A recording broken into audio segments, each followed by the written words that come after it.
Lyon explosion prompts terror investigation in France. At least 7 people were hurt Friday in an explosion in the French city of Lyon, prompting a national investigation into possible terrorism.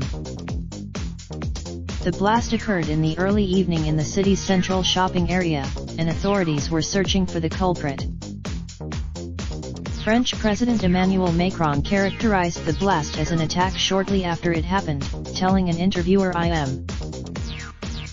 Investigators believe the explosion may have been caused by a parcel bomb packed with nails, a spokeswoman for the city prosecutor told CNN. The city's 2nd District Mayor, Denis Brelequire, said on French television channel BFM TV that overall damage was not severe because they. France's National Police tweeted a photo of the man they believed to be they. An investigation into terrorist. Hannah Benakouch, a waitress at the nearby restaurant Les Base Brasserie, told CNN of the moment the blast went off.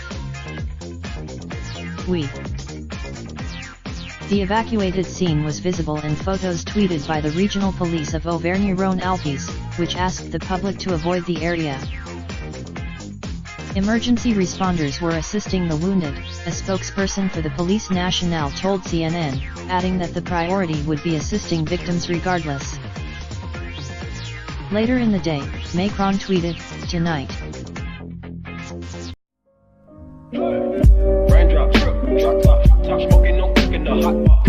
Fucking on your bitch, yeah, that. Looking up, open the park pot.